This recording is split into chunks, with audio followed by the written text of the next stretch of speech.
All right, it is currently 10:03, and I want to say thank you everybody for joining us today.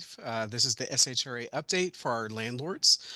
My name is Troy Lynch. I'm a program manager here at SHRA, operating in the owner services and initial eligibility units. And I first want to say thank you to all of our landlords. Without all of you, this program would not be possible, and we continue to strive to make efficiencies for ease of access for our landlords, which is some of the information we're going to be going over today. So again, thank you so much for joining us. Next slide. These are some of the topics we're going to talk about today. So we're going to have an update from Washington, D.C., which will be given by our director, Mary Liz Paulson.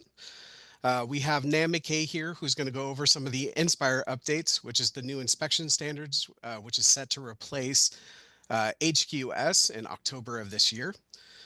We're also going to go over some of the RIFTA updates, our landlord portal, abatements, rent study, and our new system, affordablehousing.com.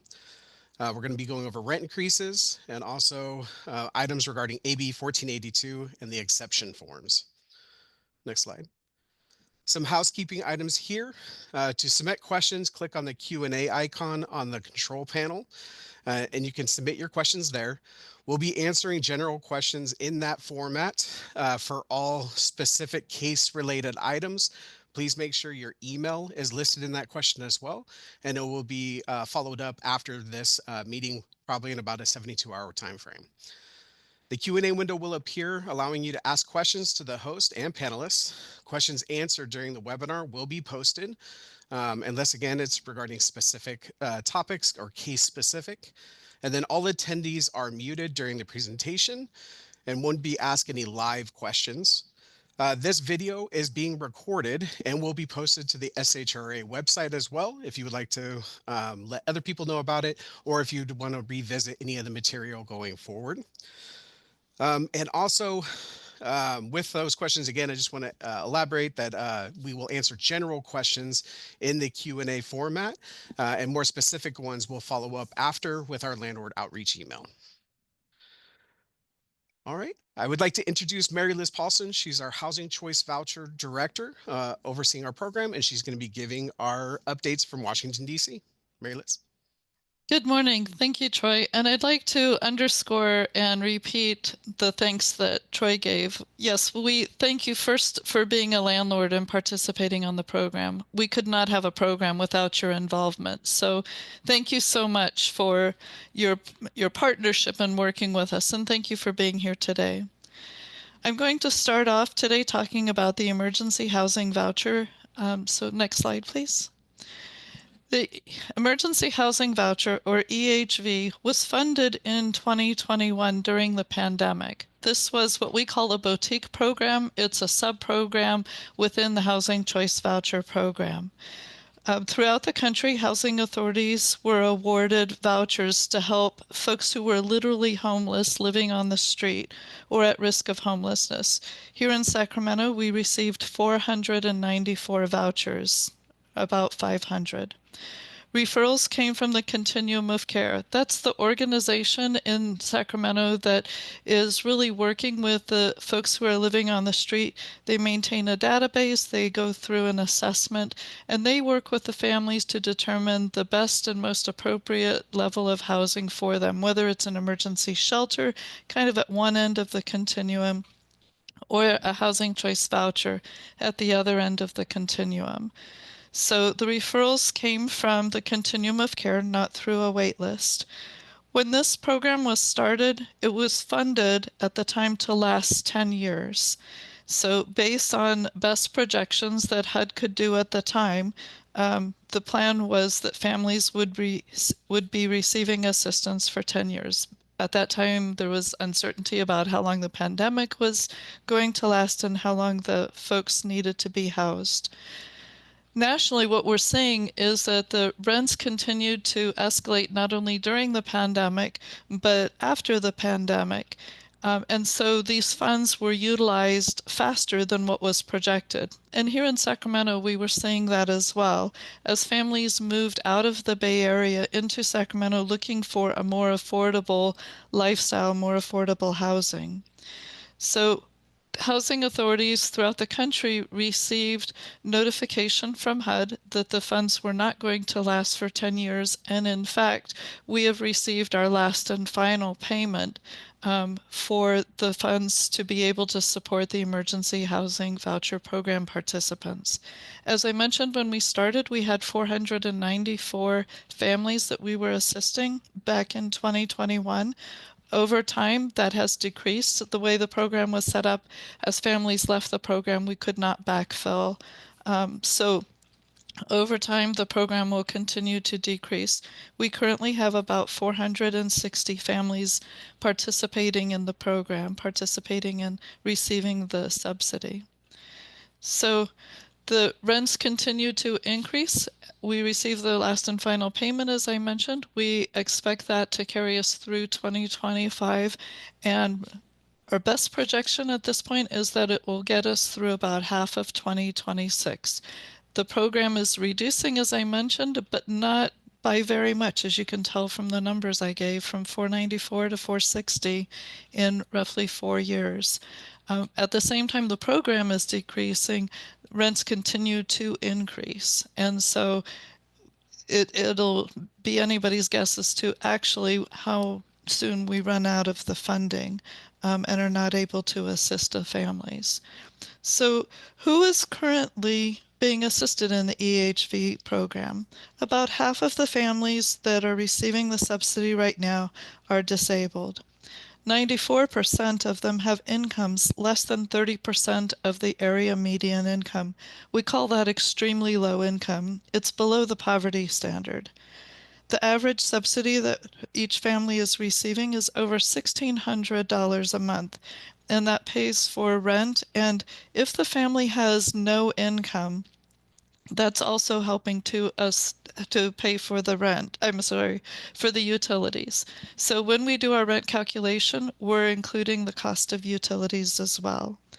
The families in the EHV program have about 400 children. So when we are looking at the families and what happens to them, that's a concern. So what is the future for EHV?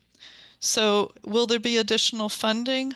Can the families roll into the Housing Choice Voucher Program? Those are all questions that are being wrestled with in Washington.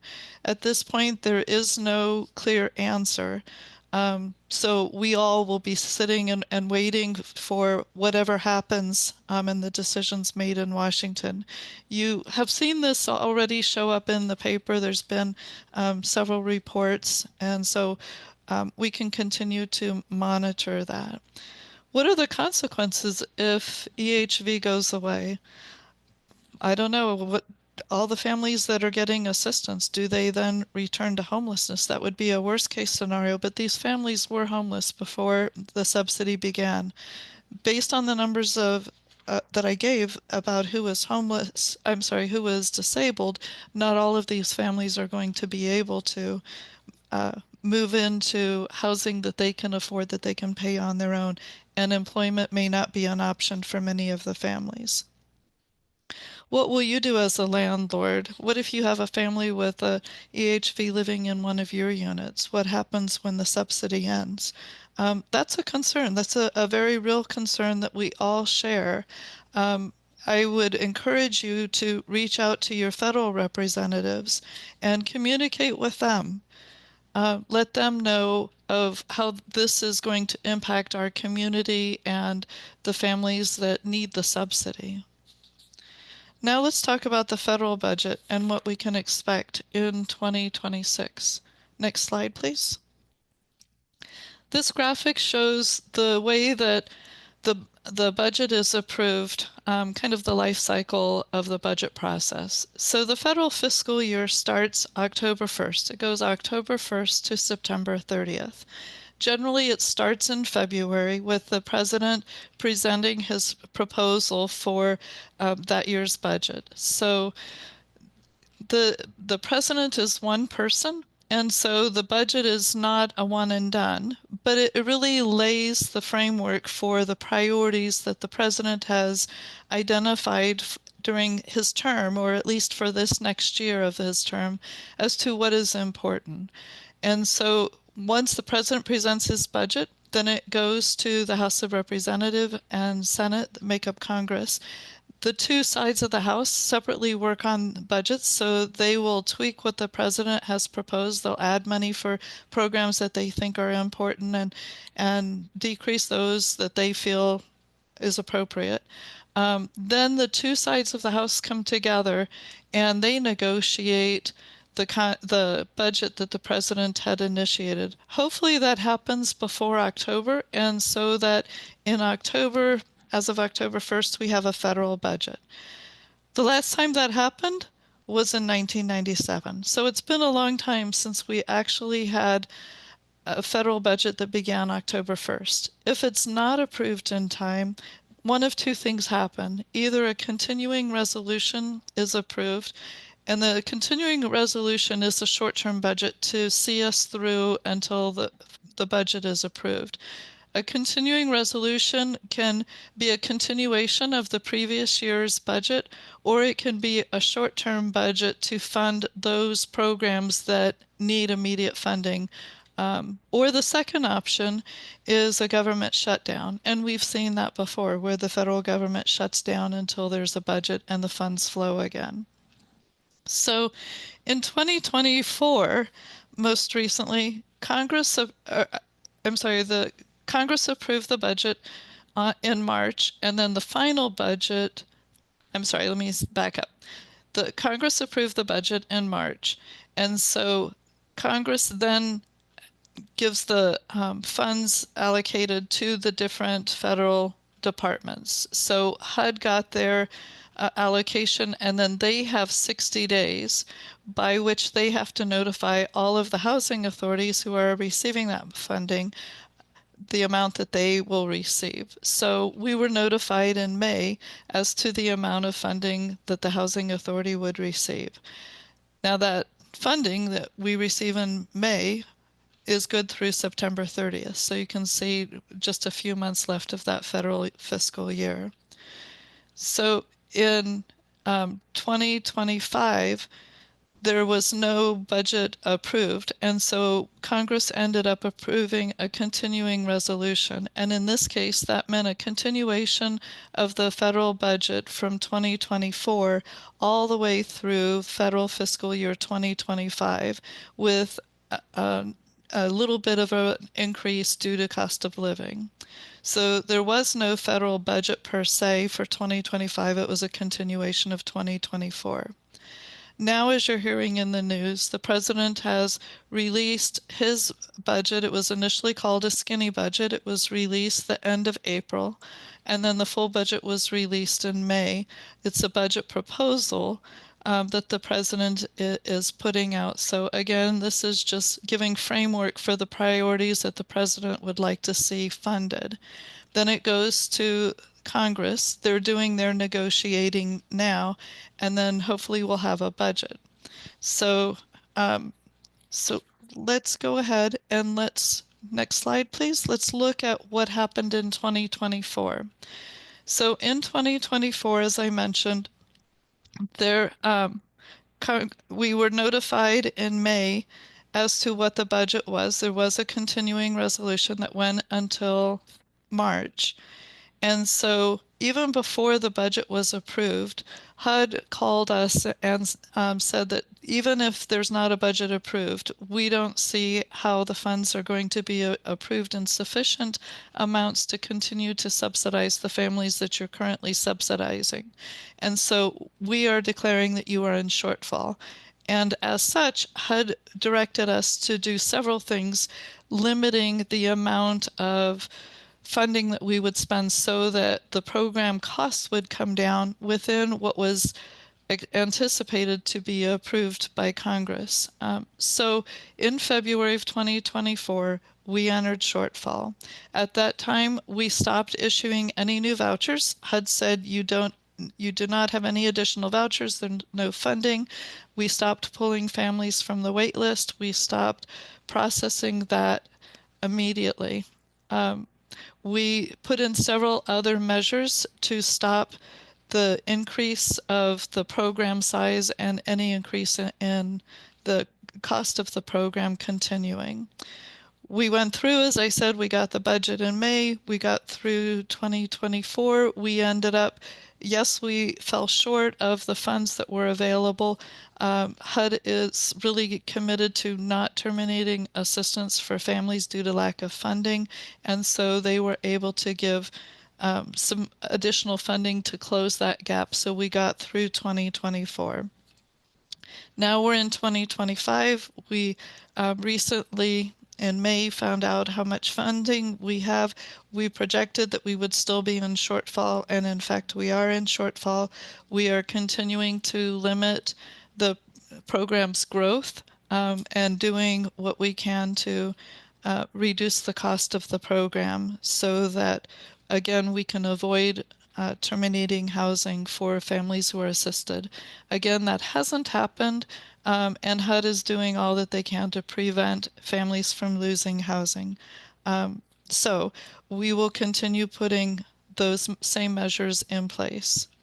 In 2026, we are just hearing in the news and so on that Congress is working on the budget for 2026. We don't know what the funding means exactly, dollar-wise, but the president has laid out his proposed budget, and we have a sense as to where this is going based on the measures that he is advocating for. Next slide, please. So some of the things that are included in the president's budget include, for example, block granting the program to the states.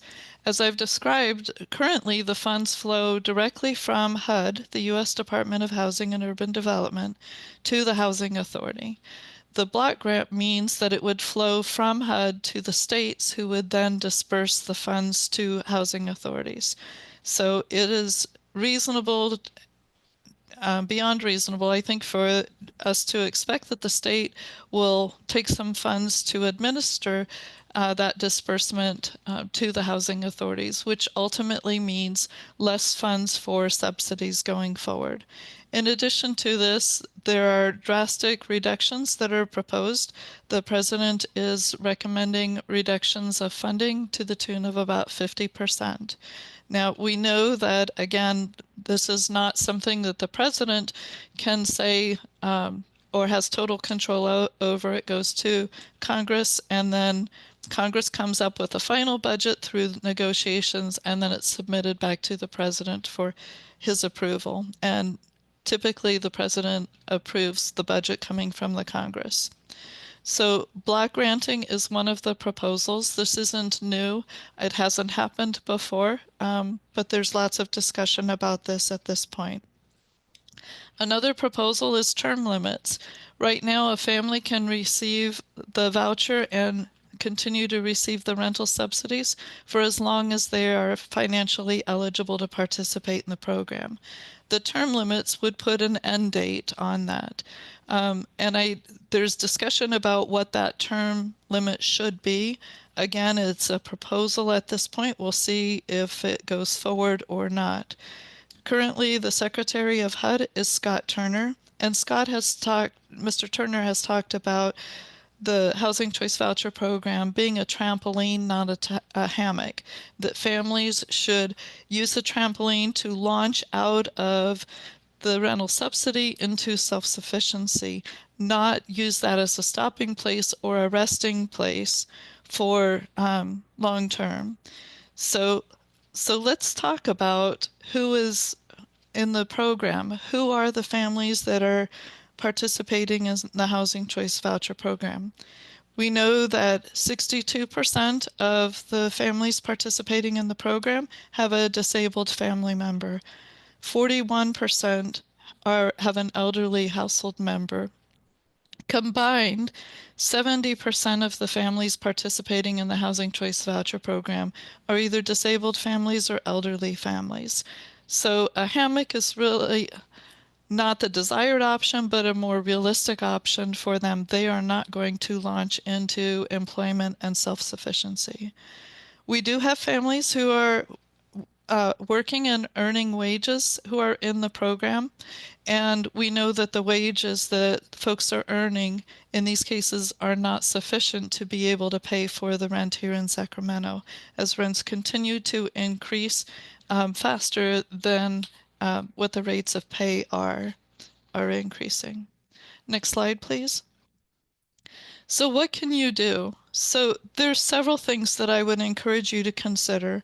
One is, as we're looking at how to reduce the cost of the program, I would respectfully request that you consider the rent increases that you have been submitting and we review and we propose, or we respond to and move forward with. You can still submit rent increases, and we still are considering those. We look at all the same things that we always have, looking at comparability and how that compares to other units that are similar in the same community. You'll hear more about this later. I can't tell you, and HUD is very clear, we cannot stop the request for rent increases. But as we are looking at how we can continue to serve families who are needing it, I would ask that you consider that. The other thing that I would bring to your attention as we're looking at shortfalls and reduced funding, we're looking at the implications to our staff as well. Our staffing has reduced. We are understaffed given the number of vouchers that we are continuing to be able to support. HUD looks at how much funding is needed to support the program, and then they give us less than that. So right now, the prorations, we'll see what happens, but the admin funds have been prorated anywhere between, in the past, 85 to 92%, but typically not at 100% of the cost of administering the program. And so you see that in reductions of staff or underfunding of staff. And so when you call us, we do our best to be responsive to you and to the families that we're serving. Just know that our staff are doing all that we can. We would love to have additional staff and be able to provide better customer service, but we're doing the best that we can. And then the third point in that is, again, reach out to your national representatives. You have a voice and an opinion, and your perspective matters. And there are people in Washington who are anxious to hear what you have to say about this. So do reach out to your federal representatives. This is a federal program. The city and the county, local officials don't have the funding or the ability to really have any impact on the funding that we're talking about. We are dispersing almost $20 million each month to you all as landlords as we are funding the subsidies for the families that need the rental assistance. So do reach out. Know that you have a voice and that voice matters. With that, I'm wrapping up my presentation, and I'll introduce Michael Petrogala from Nan McKay, who will take us through the next part. Mike? Thank you, Mary Liz. Can we go to maybe my next slide? There we go.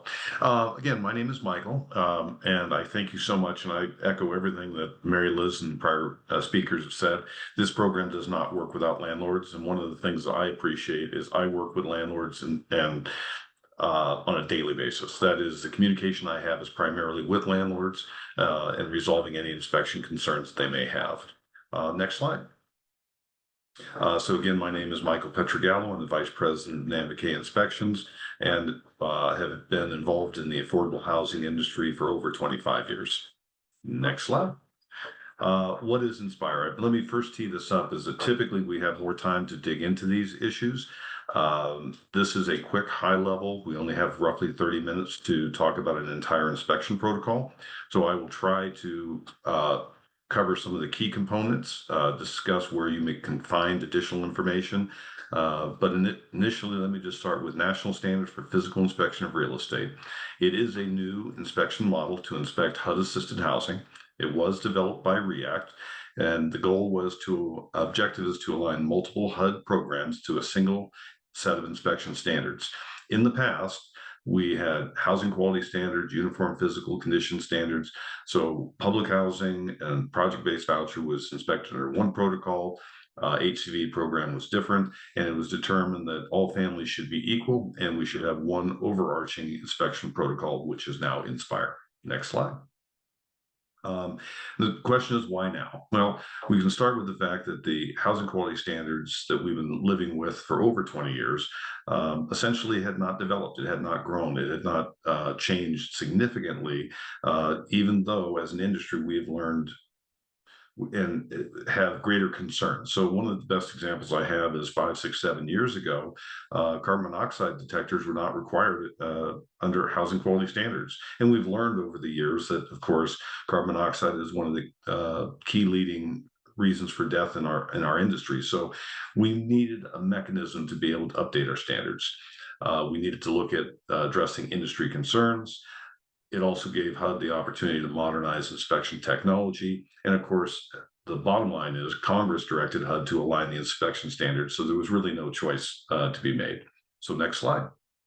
So how are the standards developed? One of the things about housing quality standards is it was a habitability minimum health and safety, which was fantastic. It worked well for over 20 years. But the new approach for Inspire is to have deficiency rationales. And the reason for this is if it was not a direct health and safety concern, it should no longer be a deficiency. The other thing is the amount of definition and information at our fingertips now eliminates a lot of the subjectivity that we've had. So my background is working with housing authorities across the nation. And one of the biggest concerns I've heard on a daily basis is the inspector is subjective and there's no consistency within how one inspector might treat it versus a different inspector. One of the best things that's coming out of Inspire is not that it's significantly different, it just is much more detailed on the information that the inspector and the landlords have available. So each deficiency has a clearly expressed, well-supported statement that explains why the deficiency is being inspected, describes the potential impact if the issues were present at the property, and why it is impacting the habitability of the home. So our next slide.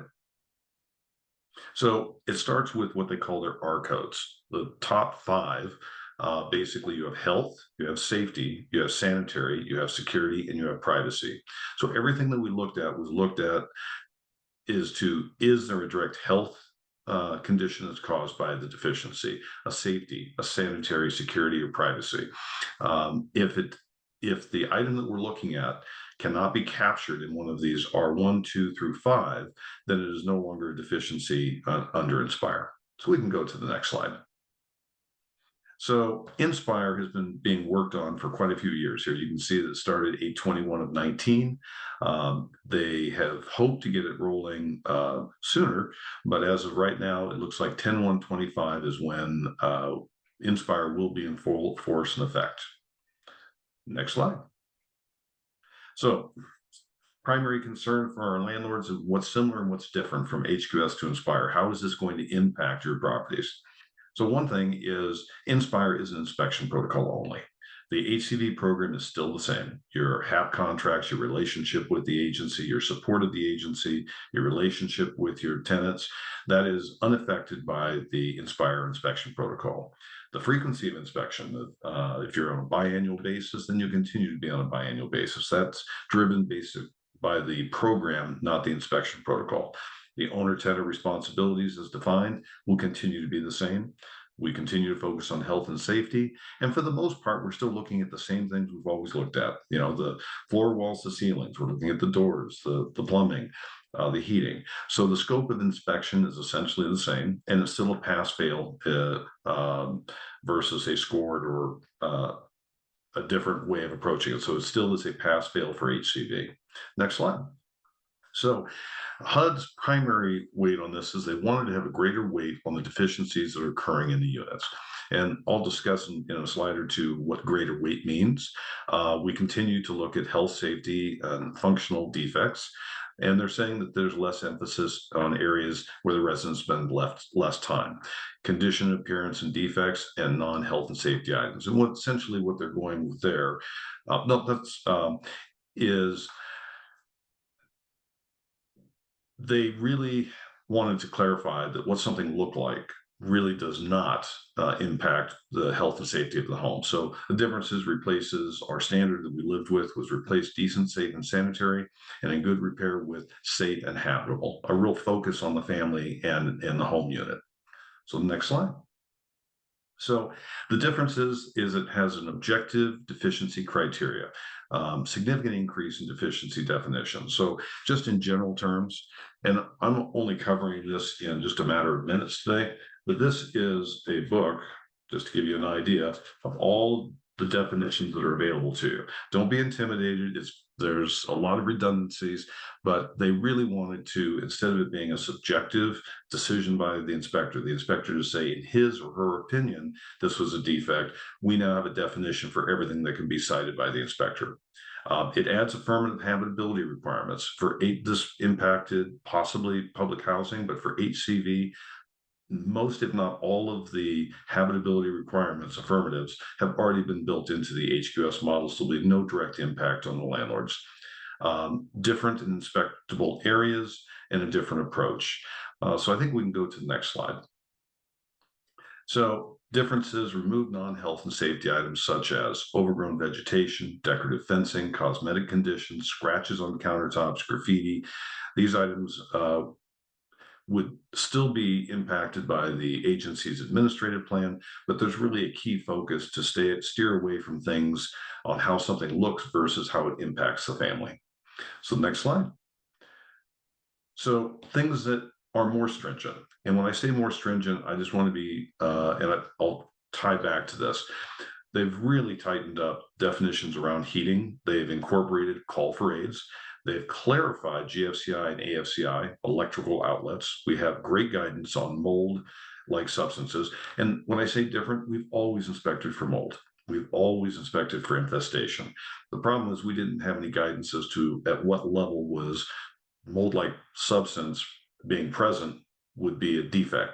Now we have very clear guidance on each one of those, which is going to really help. We've clarified the smoke alarms, location, where they're located, what floors, which bedrooms, where the hall, how many feet away from the rooms for sleeping. Carbon monoxide alarms. They've incorporated a lot of information on fire doors, which will probably not impact a lot of the single family dwellings. Gas fueled appliance exhaust has been increased, and guardrails have been given much more detail and definition. Prior to under HQS, it required a guardrail, but there was absolutely no description as to what a guardrail was. Was that a single 2x4 running between 4x4s, or did it require some gap pickets and safety protection? So next slide. So inspectable areas, we can roll right through this. So under HQS, we had rooms, which would have been the required rooms: living room, kitchen, and bathroom. We had a mechanical area, we had an exterior, and we had general health and safety.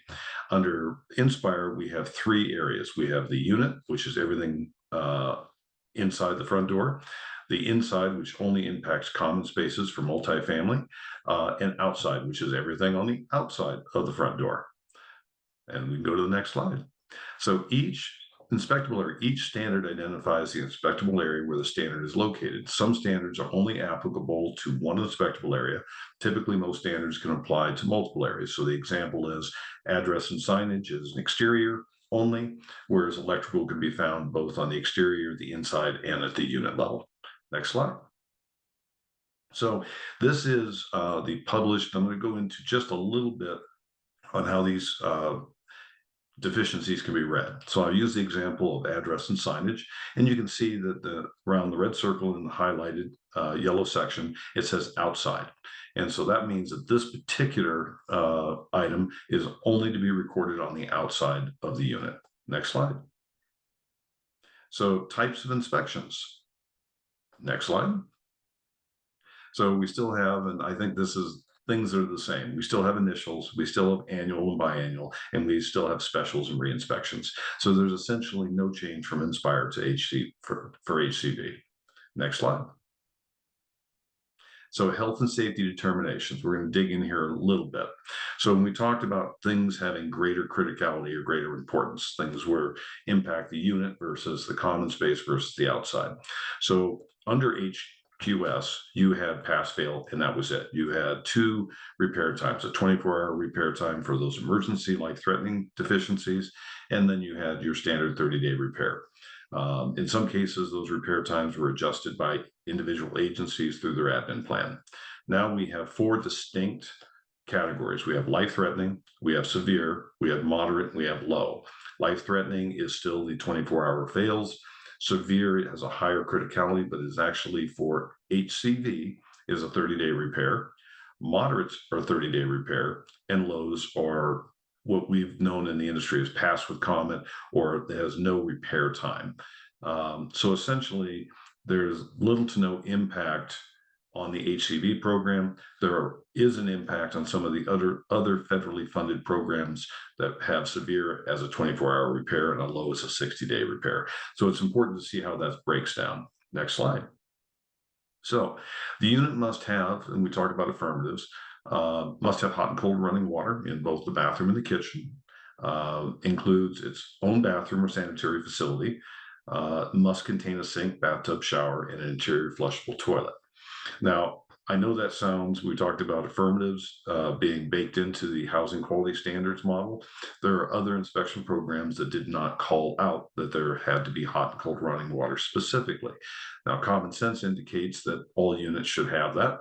And because it was such a common sense issue, it wasn't built into the requirement. But if it was there, we would inspect for it. So what HUD did is they actually went through great detail to take all of those things that we assumed would be in a home and actually add them to the inspection protocol as a requirement. But again, little to no impact on your program. So other units, this one actually is rather important. So as of December 30th of this year, or last year, I should say, the Fire Protection Act was adopted, and it is not part of the INSPIRE protocol, and it is also not part of HQS. It is the Fire Protection Act, and that is one that requires that all smoke detectors be battery operate or 10-year battery sealed or hardwired smoked. It's not and. So if you have hardwired smoke detectors, then battery operated is fine. If you do not have hardwired smoke detectors, then you must have the 10-year sealed batteries moving forward. Under INSPIRE, it requires them to be on each level of the unit, inside each bedroom, and the one that's covering the common, the one per level, needs to be within 21 feet of the bedroom door. So if you have a ranch style home and you have one in the living room and it's 17 feet to the bedrooms on one side of the ranch and 30 feet to the master bedroom on the other side of the ranch, then you would need a second smoke detector by the master bedroom. Next slide. So if the unit is occupied by hearing impaired persons, smoke detector must have an alarm system designed for hearing impaired persons. That's something that has been adopted by many agencies prior to this, but is now built into the INSPIRE protocol and required by all agencies. So other affirmatives have a living room, kitchen, bathroom, sink, appliances, refrigerator, meter exceed carbon monoxide detection standards, and have 2 working outlets, or 1 working outlet and 1 permanent light in all habitable rooms.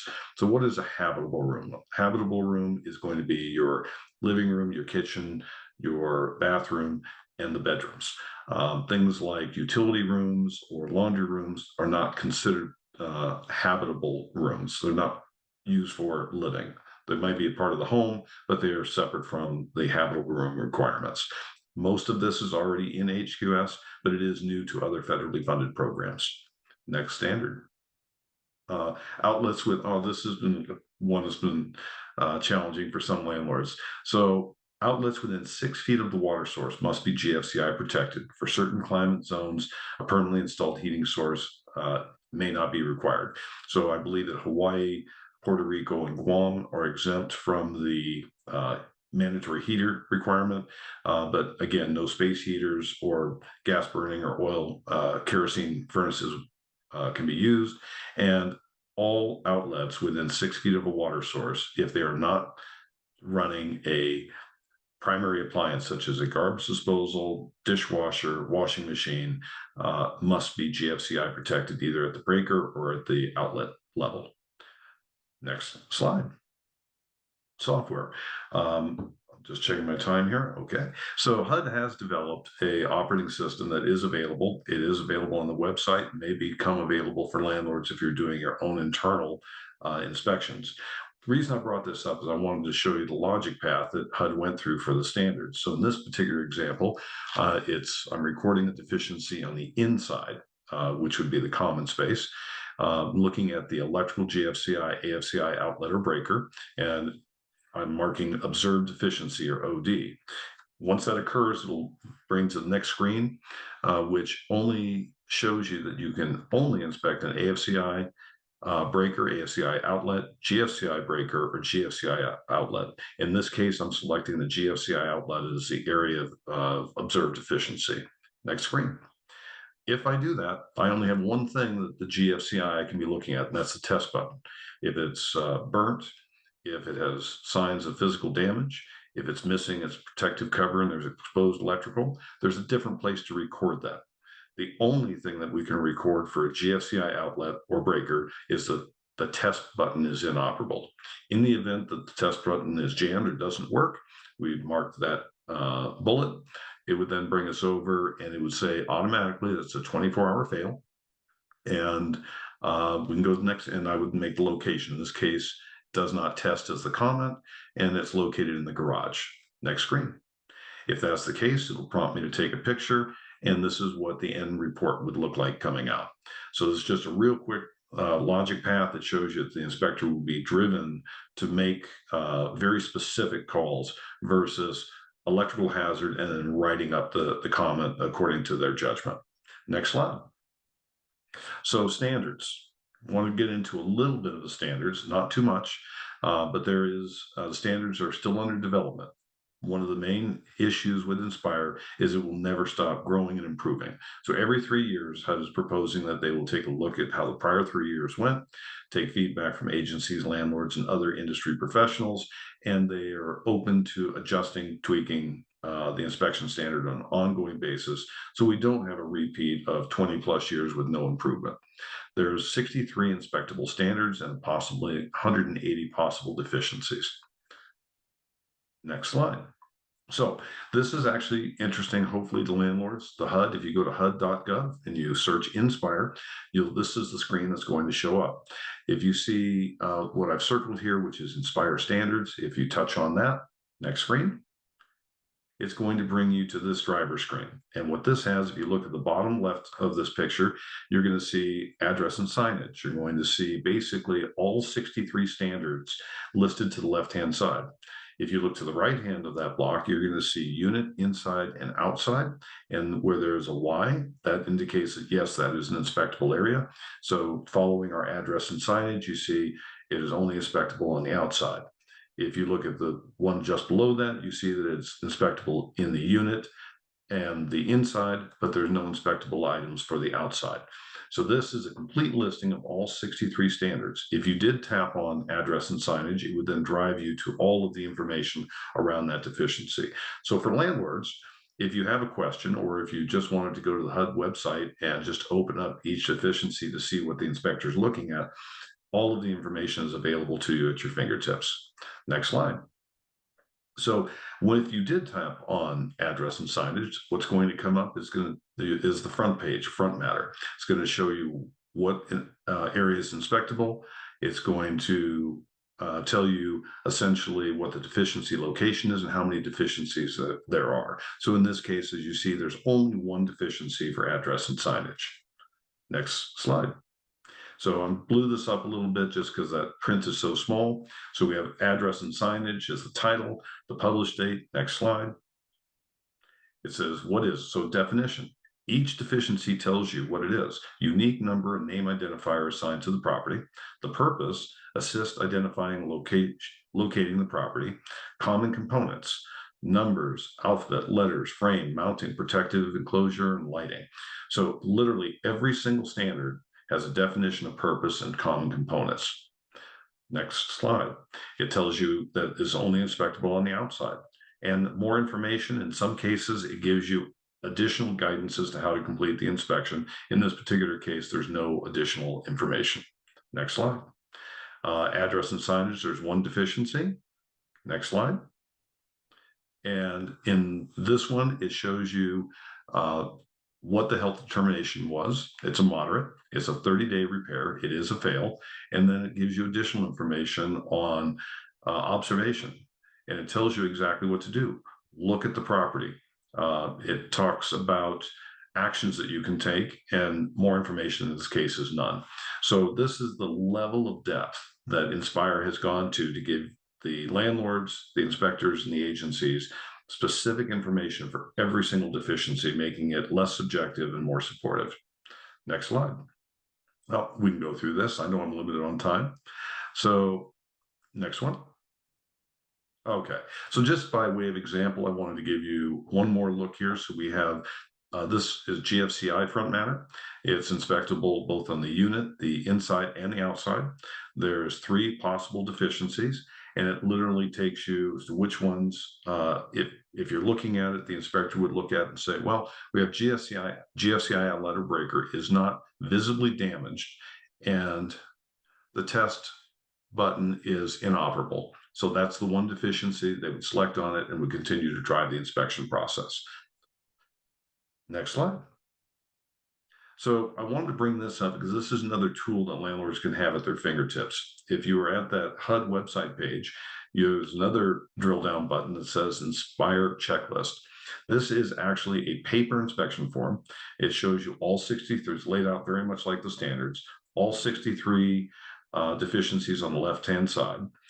The deficiency descriptions cover in the center, and then to the right-hand side, it shows the recorded area, which would be unit, inside, outside, and it lets you know where there was a moderate, life-threatening, and if it's grayed out, that's a non-inspectable area. So this would be a handy tool if a landlord would print this out, literally could read through the 63 deficiencies, you'd have a real good idea. You'd be 90% of your way to being an inspector, and then you can give me a call and we'll see what's available. We can go to the next slide. So pest management. I just wanted one slide with a cute little animal. So pest management has always been an ongoing concern. So if you have an ongoing pest control plan in place, that requirement meets the minimum standard. So even if there's still some level of ongoing infestation, if you have a correction action plan, and the next slide tells what the requirements are within that. So it has to have a start date, a servicing schedule, method of pest monitoring and management, other factors as determined by HUD, PHAs, and other relevant agencies.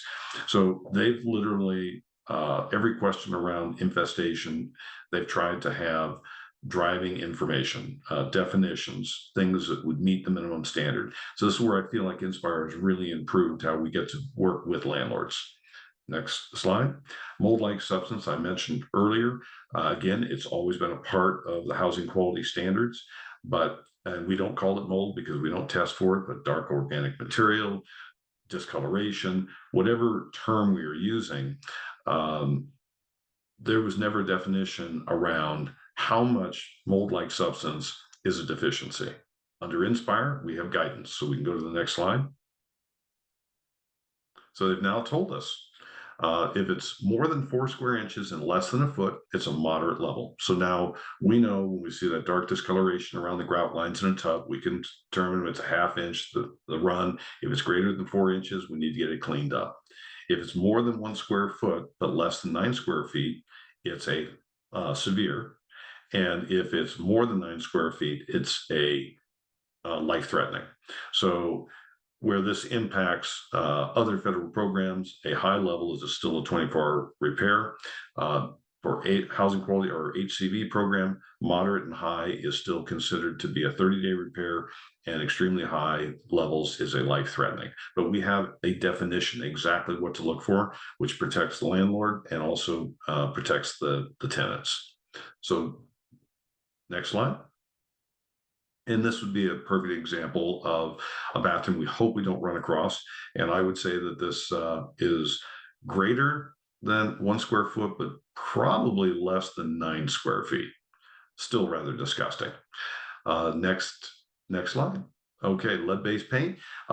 Essentially, they've adopted the lead-based paint practices. Housing quality standards have always done that. We still know that we're looking at target properties 1978 with child under the age of 6.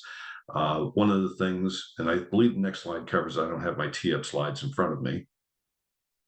Okay, determine if the property profile, if the property is not a target property, evaluate any deficiencies under the wall, interior wall, exterior wall, etc. If it is a target property, then you record it under the lead-based practices. And the real driver here is if there's damage to the wall and it's not a target property, child under the age of 6, you may still need to make the repairs, but you don't necessarily have to use lead safe practices or require a clearance certificate. If it is a target property and it meets certain thresholds, then it may require that you use a licensed or lead safe practices as well as a clearance certificate. Next slide.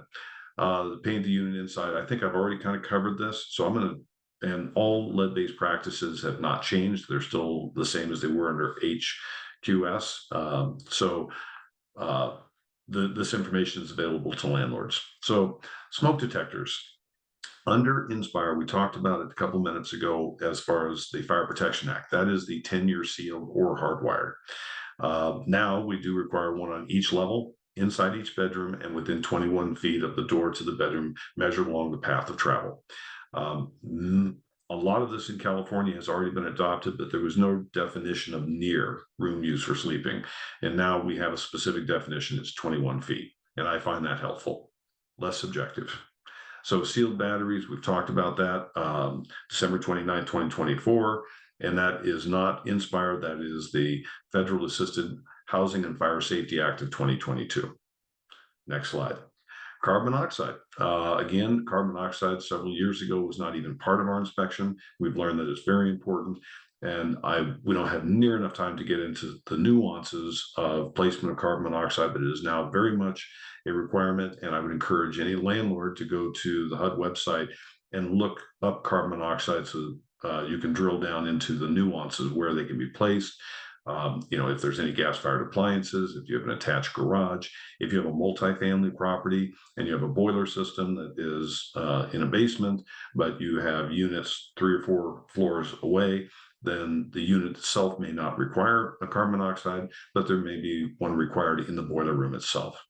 Any adjacent units or apartments to the boiler room or connective air spaces may also require them. So there's a lot of information around carbon monoxide in the Inspire protocol. Next, more information. We can roll through this, kind of covered it. And that is my very quick high level. Again, I apologize to rush through it so quickly.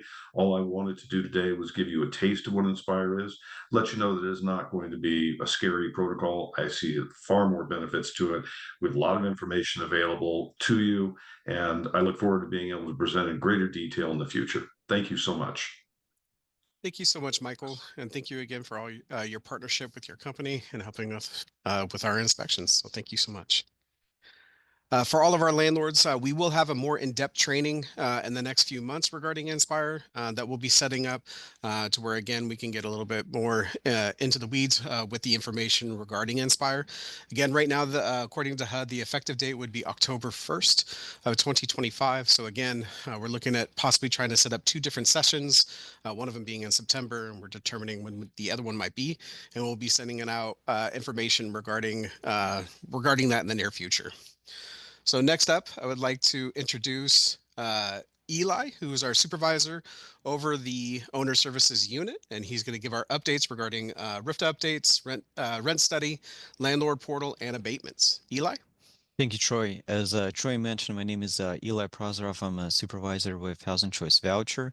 Before I jump into my presentation, I do want to second Troy and Miraliz and thank you for joining us for the webinar, and also thank all of our current and future landlords for being our participants, as we will not be able to provide affordable housing without your participation. Before I jump into my presentation, I just want to quickly cover what SHRA is and our main function. SHRA stands for Sacramento Housing and Redevelopment Agency. We are a joint power authority between the city and the county, and we serve as a housing authority for the city and the county.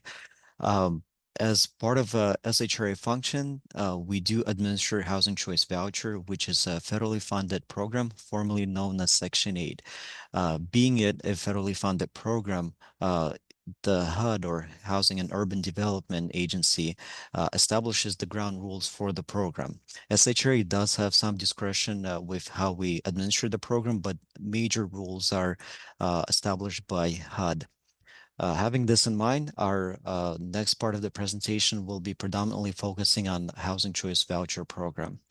If we can go to the next slide. We'll start with a quick RFTA update. RFTA stands for Request for Tenancy Approval.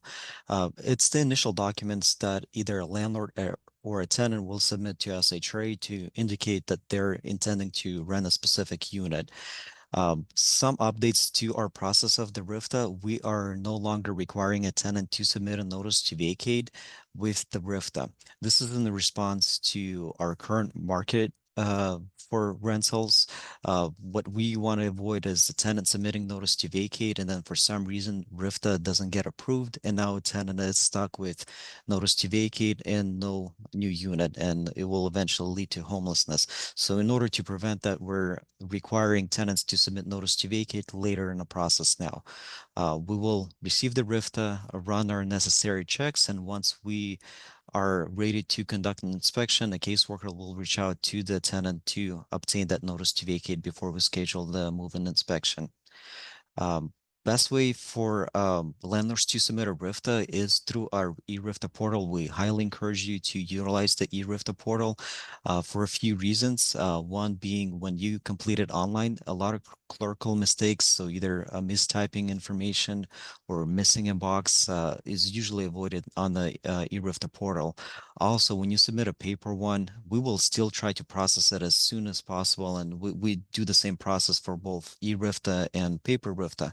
However, paper RFTA requires for you to either drive to SHRA, drop it off in the Dropbox, us obtaining it from Dropbox, and then scanning into our system. So it does require additional steps. With eRFTA, it gets transmitted directly to us, and we will see it in our system almost immediately.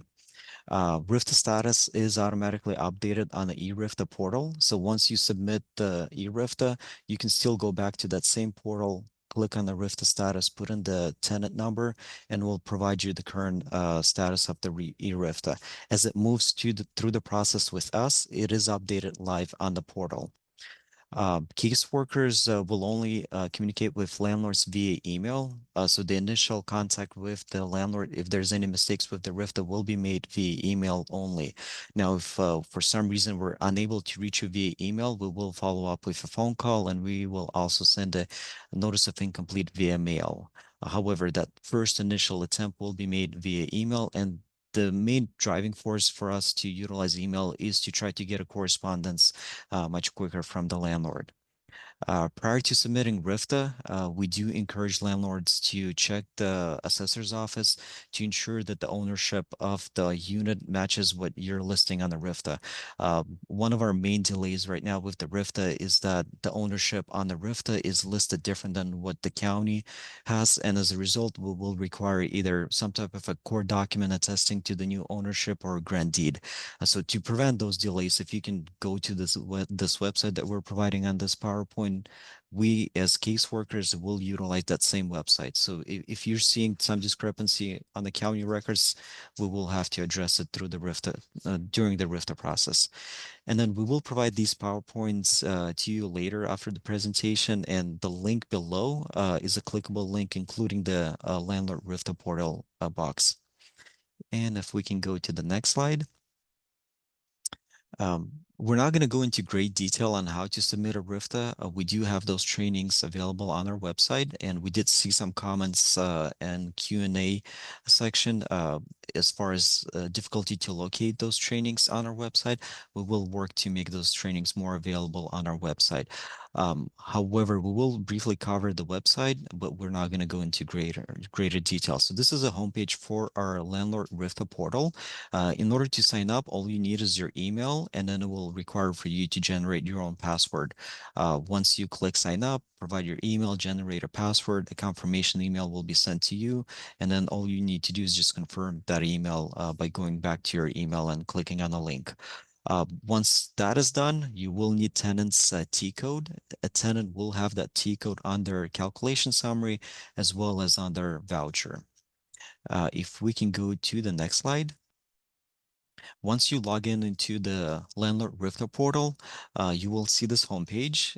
As you can see where the arrow is pointing at View My RIFTA, this is where you can find the current status of submitted RIFTA. So if the RIFTA is still pending to be submitted, it will not be under View My RIFTA. Once the tenant signs the RIFTA, however, it will automatically start tracking under View My RIFTAs.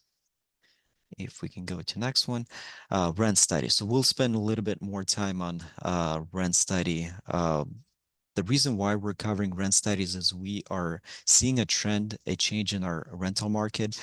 Sacramento County experienced really the growth of rental market during the COVID, and now we're seeing cooling off, and in some areas even dips in the rental market. As I mentioned before, Housing Choice Voucher is a federally funded program, and as a result, we are required to obey by HUD rules.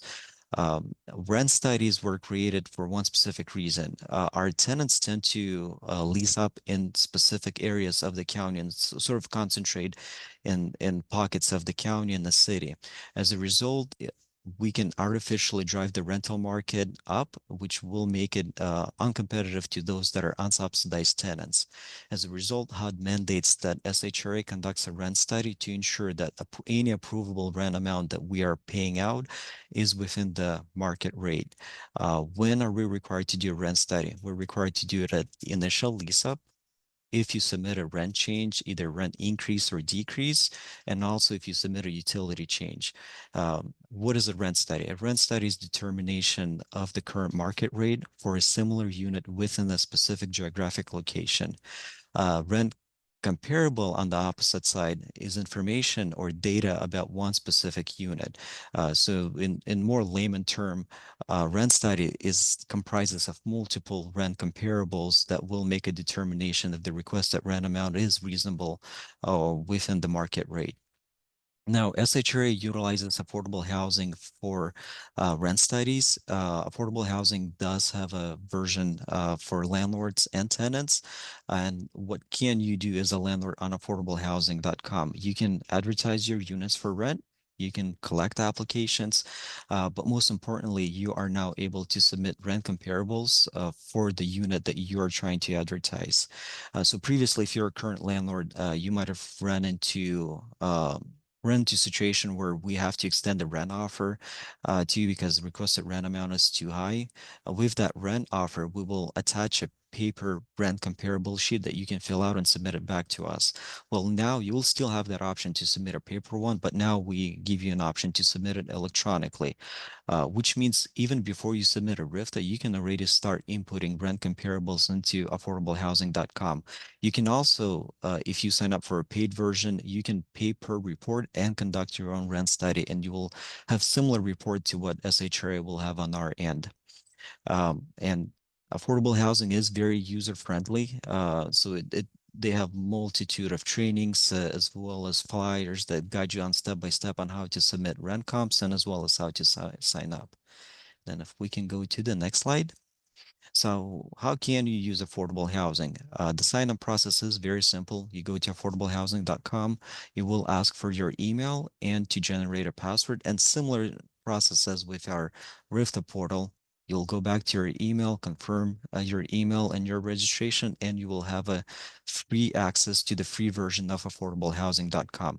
Again, as I mentioned before, if you want to conduct your own rent study, you will have to pay per report, and it charges directly to affordable housing. So any fee that you pay, that would be directly to affordable housing, not SHRA. In regards to the trainings and step-by-steps, the link provided on this PowerPoint, that's probably the most useful training that they have for what we need, for what you will have to do for us when you submit a rent comparable. So this link will provide you with great details on how to submit rent comparables and how to sign up. If we can move to next one. Landlord portal.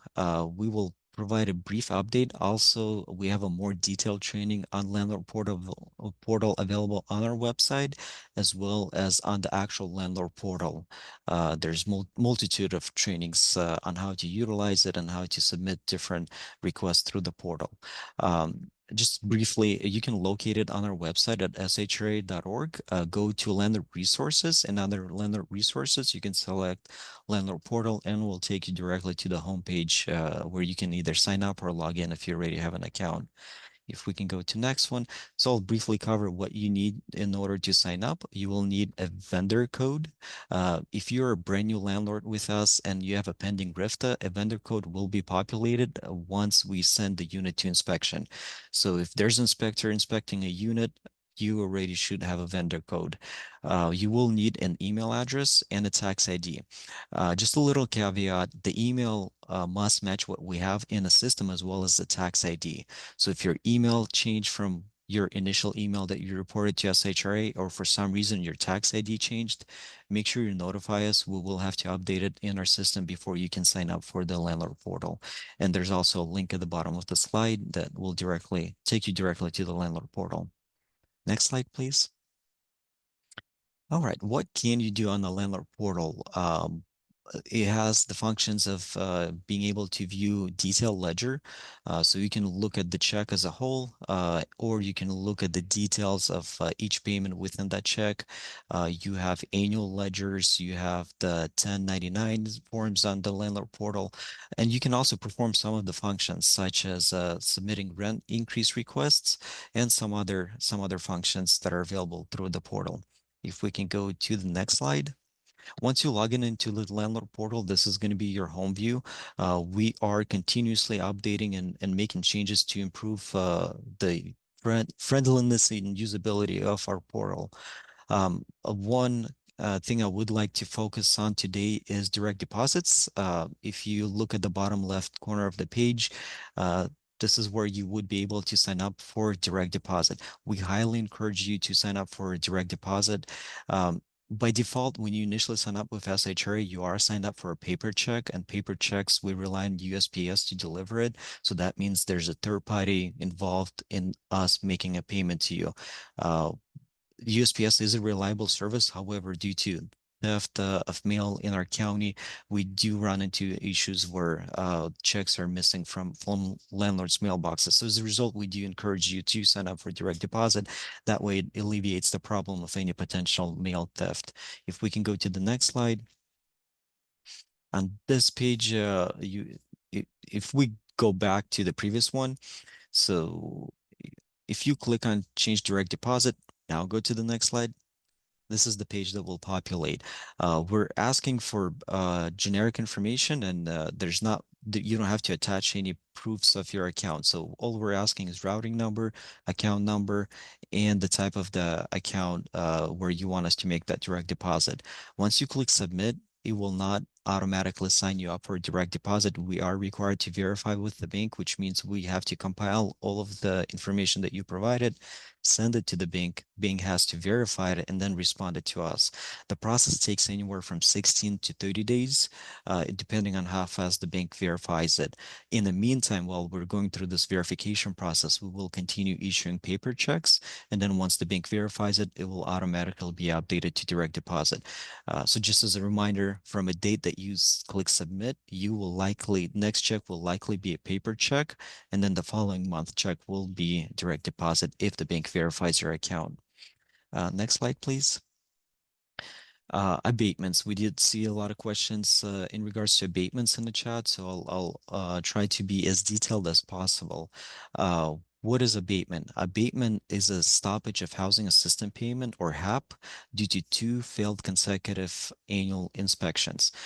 Since we're a federally funded program, HUD establishes rules related to inspections and inhabitability of the unit, and HUD mandates that SHRA conducts routine inspections of our tenants that are continuously occupying a unit.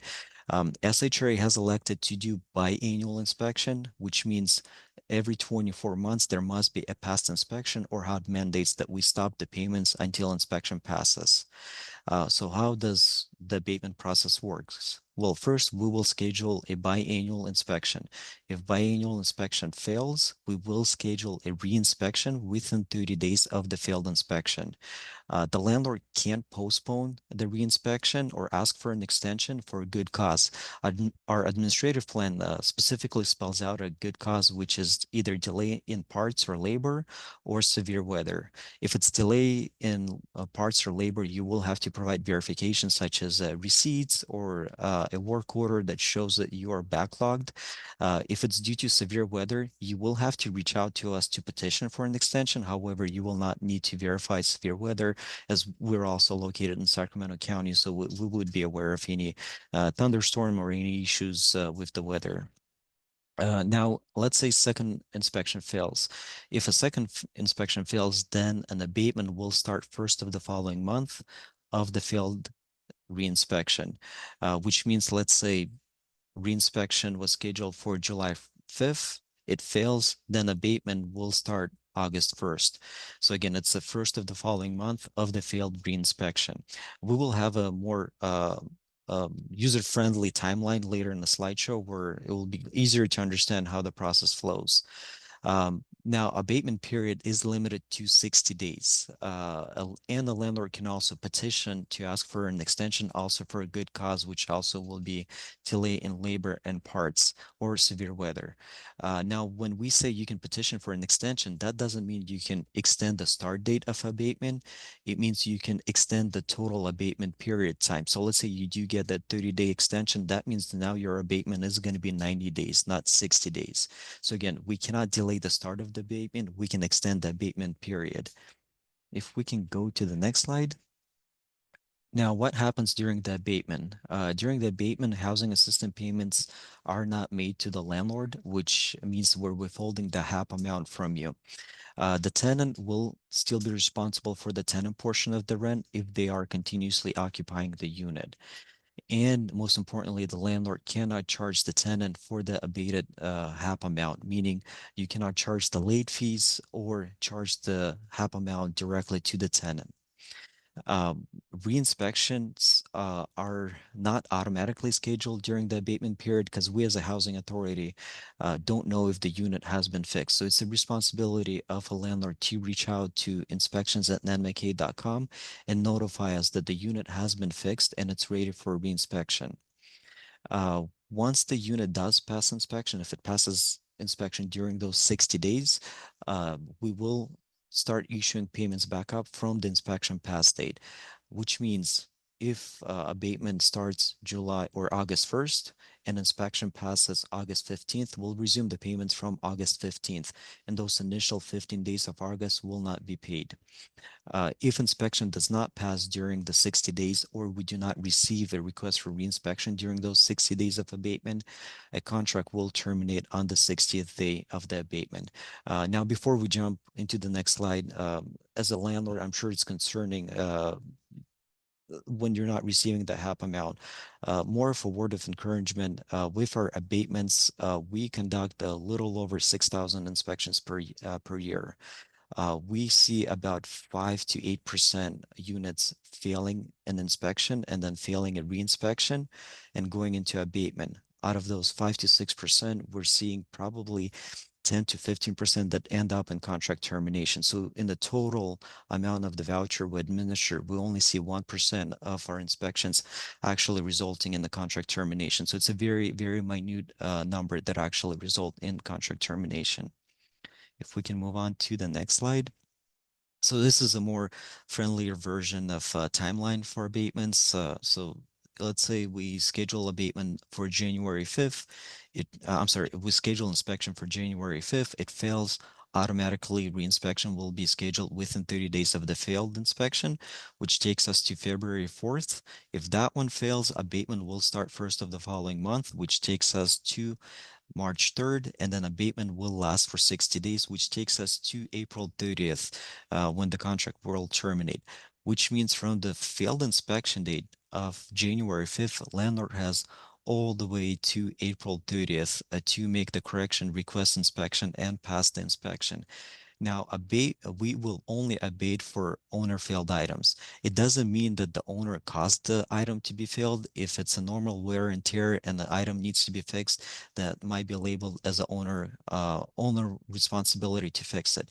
However, there are tenant caused items that can fail, such as, for example, holes in the wall. We will not abate for those. We will work directly with the tenant to resolve those. Now, if a tenant refuses to resolve them, there's a process of enforcing family obligations, which can result up to termination. So tenant is really encouraged or really motivated to fix those items because they can potentially lose a voucher if they're irresponsive to the notices that we will be sending to them to fix the issue. Abatements, as a side note, will be cured if the unit passes inspection during the abatement period, in this case between March 1st and April 30th. Again, if you do fix the unit during abatement period, please reach out to us at inspection@nanmckay.com. If we receive a request for reinspection after the abatement period, we will not be able to schedule inspection, and you will potentially have to go through release up of the unit in order to start the payments back up. All right, next slide, please. Now going back to our landlord dashboard, we do have a separate notice on the landlord dashboard for abatements. So if you log in into your landlord dashboard and you don't see abatement window like we do on the slide, that just means you don't have any active abatements. Once there is an abatement, it will automatically trigger this warning on your landlord portal. If you click on that window, it will take us to the next slide. It will populate detailed information about a tenant, the address, and then the description of the cause of the abatement. The description would almost always be to failed inspection, owner failed items remains. And then if you are trying to get a detailed list of the failed items, you will have to go to the top bar where it says inspections on the landlord portal, click on inspections, and then it will provide you with a detailed list of failed items. If we can go to the next slide. This is the example of the detailed list of the failed items. So in this case, there's a broken outlet and holes or cracks that needs repairing. As far as the notices, we do send via mail our annual inspection or biannual inspection notices. However, when we get to the abatement process, since it's a very, we're withholding the payments and we want to make sure we do communicate with the landlord, we take multitude of venues to communicate with the landlord that abatement has started. So we will send you an email before abatement start date. We will also send you a mail notice and we will update it in the landlord portal. So we're utilizing the 3 available venues for us to inform you that abatement has started and we need to have a unit pass inspection in order to cure the abatement. If we go to the next slide. So that concludes my part of presentation. I will hand it off to Algie Mosley. He is our landlord liaison. Thank you, Algie. Well, hello everyone. My name is Algie Mosley, and I am the landlord liaison here at Sacramento Housing and Redevelopment Agency. Today, I'm going to touch on 2 very important topics, which are going to be rent increases and the AB 1482 exemption form. But first, let's talk about how to request a rent increase or a rent decrease. Next.